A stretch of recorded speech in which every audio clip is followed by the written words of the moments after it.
Actually, I'm somewhat of the accidental professor. I feel like it more happened to me than anything else. I stumbled into my field of study entirely by accident when I was looking around for graduate programs in the first place. And I went into a master's program because I was offered an assistantship and I wanted the work experience I was going to get from the assistantship, and I figured it couldn't hurt to get a free master's degree along the way.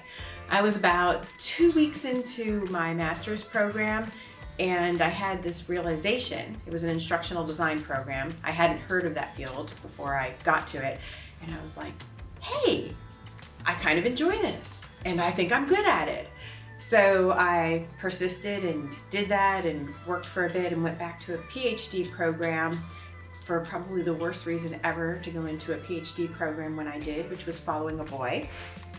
And long story short, boy didn't finish his program. I finished my program. Before I finished my program, actually when I just entered candidacy, so it's right at the end of your doctoral coursework and moving into your dissertation phase, I was offered a visiting assistant professor position that I hadn't even applied for at another university. And I took that job while I was finishing up school and just thought one day, well, I guess I'm a professor now, so I should be applying for professor positions. And I did, and I never looked back. And so 20 years later, here I sit, a professor. One of the things I really like about being at F.S.U. is that it's full of possibilities. One of my doctoral advisors had said to me that if you don't land in the exact place that you want to be, take a look around and build the community that you want around yourself. And I found that this has been a really great university for having the ability to do that. I've been able to explore my research in different directions and haven't felt that there were really any constraints on that. I've been able to help build my program and even build new academic programs here. And the opportunity to do those things isn't something to take for granted. It isn't something that you have everywhere. But FSU talks about being entrepreneurial. I think that if you are amenable to the entrepreneurial experience and you're looking around to do some innovative things, you can find your way to do them here. Just last year, my program, Instructional Systems and Learning Technology, started a new online EDD program. So that's something that we didn't have in the past. We had an online master's degree and we had a campus-based master's, and our doctoral program was just one at the time, a PhD that was done on campus. I've been able to design and get this program off the ground. We have our first cohort with us right now, finishing up their first year of study, and they're doing great. It's been such a fun opportunity to start a program that hasn't existed before, to determine what the curriculum should be, get all of those courses designed and approved through the system, and then to start to teach them and see how it all comes together and watch the students succeed and really feel like they're meeting their own personal goals through this program. I'm only a year in, but it's got that positive feeling already.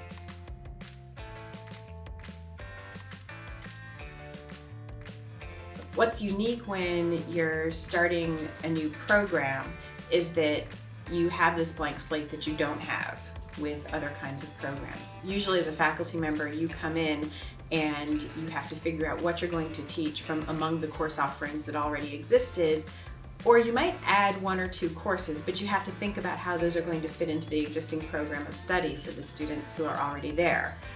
You can't just keep adding courses endlessly. That doesn't make sense. It doesn't end up with an articulated curriculum.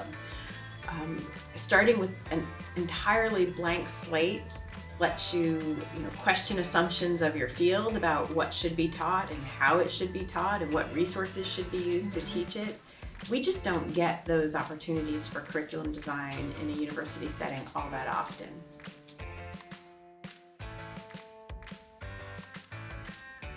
In the most basic of terms, I study how people interact in online environments, how they're developing networks and communities, and those aren't exactly the same thing, although they certainly have some overlap. and how within those networked environments online and within their online communities, they participate in any number of knowledge-based activities. Learning, whether it be a very formal and prescribed program of learning or very informal, self-regulated, self-driven, perhaps a form of professional development, perhaps in support of a hobby or a personal interest.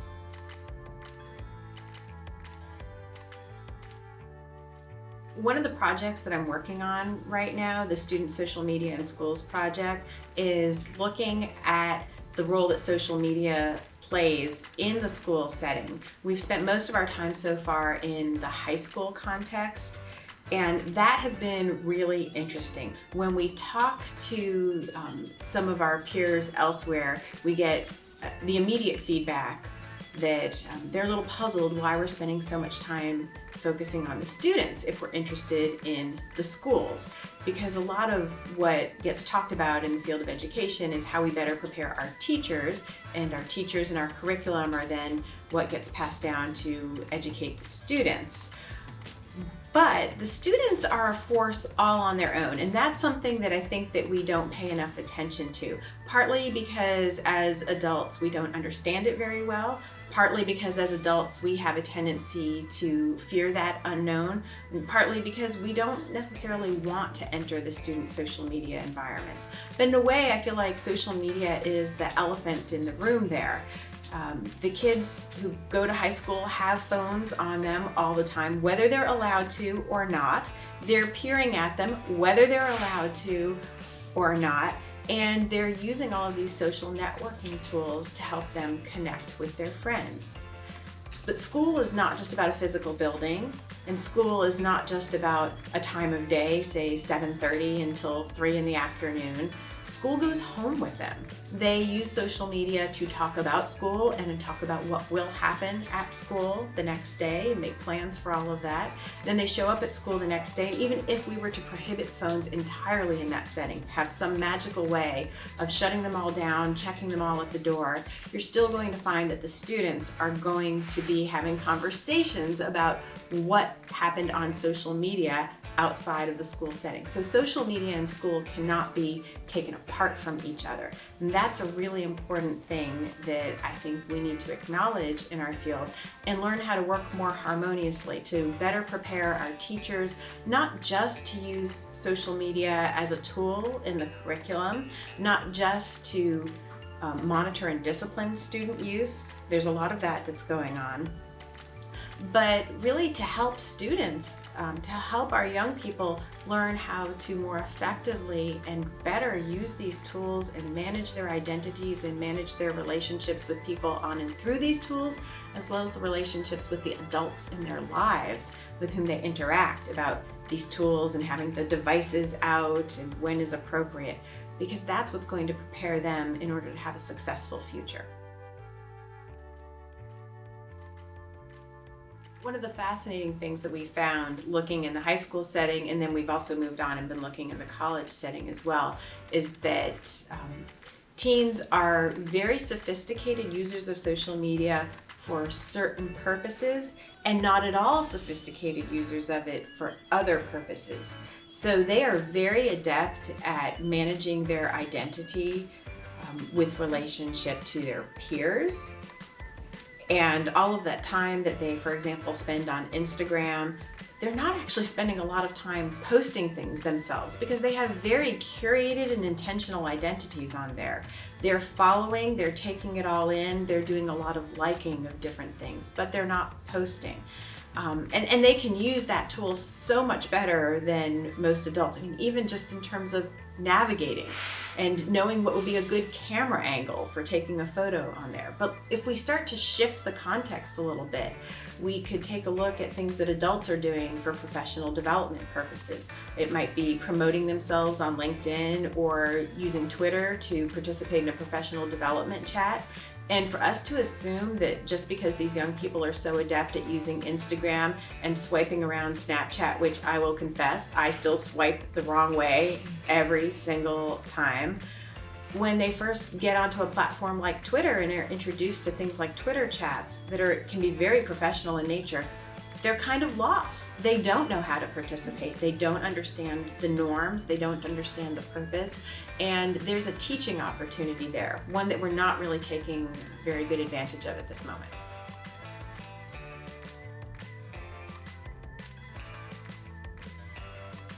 You have some people who really understand how to use the tools and who use them frequently, and other people who do not yet understand how to use them at all. And there can be a big gulf in between. One of the questions we need to ask ourselves then is, do we really need everybody to be on those tools and using them, or can it just be one option for the people who are interested?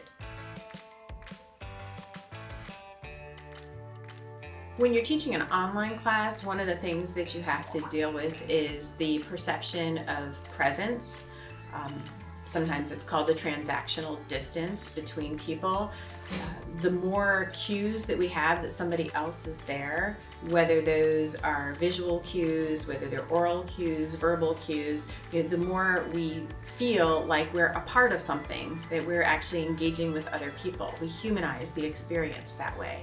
So whatever we can do to help make that experience more vivid and more communal, typically the better it's going to be for the students who are in that experience.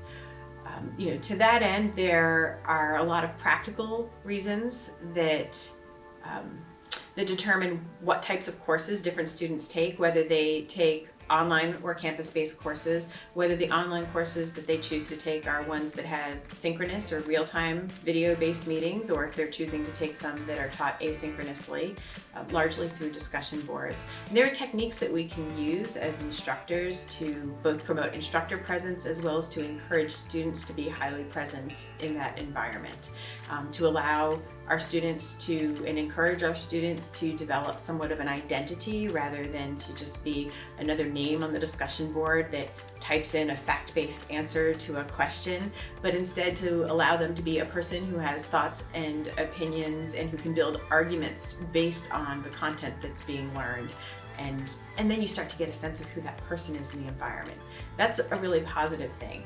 When we have greater instructor presence, we tend to see that the students will also increase their presence in the environment. And then hand in hand with that goes student persistence and student motivation to enter the learning environment and to perform in the learning environment. Of course, not everybody, and some people will still feel uncomfortable or uncertain about participating. But something we tend to forget is that we also have people who show up only some of the time to their campus-based classes, and they sit in the back of the room and they perhaps are not really paying attention to what's happening in the learning space. The same thing happens online. But presence is a good thing, just like it is in the face-to-face classroom.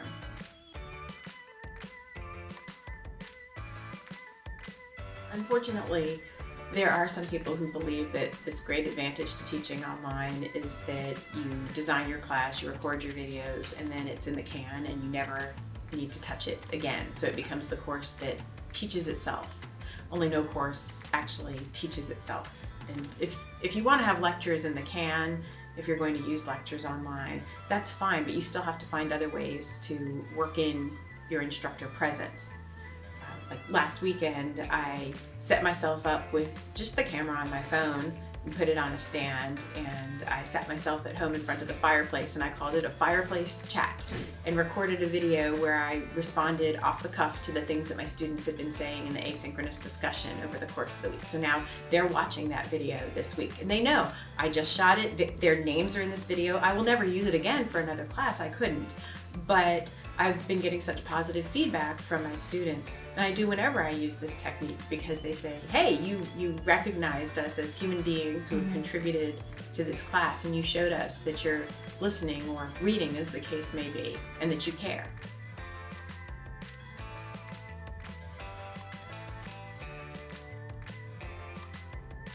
In an educational context, it's always interesting to go into the international setting and talk to other faculty members at different institutions about what they do in a teaching and learning context. There are definitely cultural issues that are at play. If you go into certain countries, certain cultures, you might find that they have a longer tradition, a very much still ongoing tradition of teacher-led instruction, everything being about an instructor at the front of the room lecturing. They don't do quite as much student collaborative learning at this point in time. They don't facilitate quite as much student discussion. They're often interested in it, but you also have to help them take some baby steps into it. So you would talk about it in different ways when you go work in certain settings versus the way I might do it here at Florida State University, where whether we do it or not, I think it's a general assumption that if we have student-focused instruction and we get our students actively involved in the learning process, that that's a good thing. But in other places, even once you get the faculty convinced that it's a good thing, you have to do a cultural change for the students. When I prepare to go talk internationally about teaching and learning, I find that I'm never fully prepared for what I'm going to encounter when I get there. The best thing I can do is, as soon as I arrive, start talking to people and asking them about what they do and what they believe, what they aspire to do and to be like, and just listen really closely. So then when I'm doing a workshop or giving a talk, I find myself tailoring it in the moment as much as I possibly can so that I can help reach people with wherever they're at right now in terms of pedagogy and online interaction, online instruction, whatever it is that they're trying to learn more about.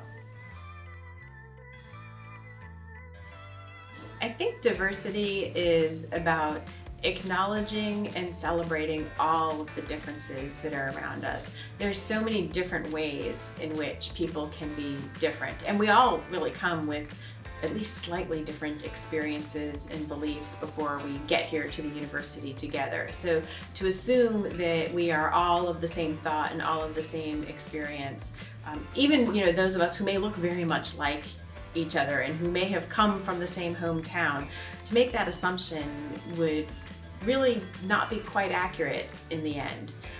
I think that once we start to look at everybody as the individual who they are and to listen to their experiences, to honor their knowledge and their experiences and figure out how we can all be part of FSU together, that's when we're going to have some really powerful experiences both inside and outside the classroom. For me here at FSU, a big part of the diversity that I experience is that we have a lot of international students, especially in our PhD program in Instructional Systems and Learning Technologies. I've actually had the experience in the face-to-face classroom here a few times where I realized that I was the only native English speaker and the only person with a US passport in the classroom. And I'll admit, I kind of love that.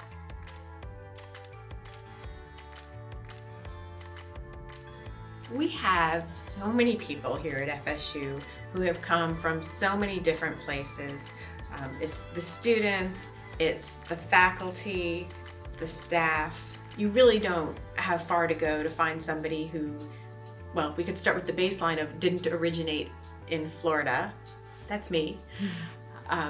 But also to find people who didn't originate in the United States, didn't originate in North America. And I think we should take advantage of that. Ask people about where they're from, ask people about how they grew up, ask people about the schools they went to before they got here. Hey, some of them were homeschooled. Yeah, pretty cool. Some of them were basically unschooled and traveled around a lot as kids. That's great too. There's so much that we can learn from the people who are not like ourselves. I believe strongly in making interdisciplinary connections and making sure that my own research doesn't just sit in a silo of my own field, only citing the journals and the researchers in my own field and only trying to publish in the journals that identify very closely with my field. Right now, I have a multi-year collaboration that's going on with Dr. Stacy Rutledge, who is also in the College of Education, but she is in educational leadership and policy studies. She comes to it from a completely different angle than I do, and that's been the best part of our collaboration. And on our project, we have been working with UROP students, so the Undergraduate Research Opportunity Program, every single year. We both come from departments that do not have undergraduate majors, so we are bringing in undergraduate students with majors from across campus and working with them. And that has allowed us to see bits and pieces of what they're learning in different departments, and to look through a different lens, because they're not necessarily people who have thought about the problems that we're studying from an educational perspective, but perhaps they're applying a sociological perspective to it, or a psychological or communications-based one, whatever their major may be. I also like to just go across campus a lot. I'm on a lot of doctoral committees, not just in the College of Education, but around the university. Some that are over in English, some in communications, some at the iSchool, and getting to see both how those departments run their programs as well as how they approach the research, not just the theories that they draw upon and the questions that they ask, but also the methods that they use, has been a valuable experience for me and has only enhanced the research that I do. Instructional systems and learning technologies, because we're a field that most people have never heard of before, and a graduate-only degree. We're a corner of the university that a lot of people happen to not know about. And we've used the tagline before, the best degree you've never heard of. Our students tend to not know about us until they stumble upon somebody else, and then they find they come here and get a master's degree, often sometimes a PhD, and launch themselves off to a great career. I'd love for the rest of the university to know more about us, because I think we offer some really great opportunities for people who are finishing up with an undergraduate degree at F.S.U, who aren't entirely sold on what their career plans are just yet, but want to use all of the writing, critical thinking, argumentation skills that they have developed in their other majors, and learn how to turn that into a career where they're going to make some good money and do some really satisfying work. So we have a wonderful master's program, both on campus and online, and that's something that I'd love for more people at FSU to be aware of.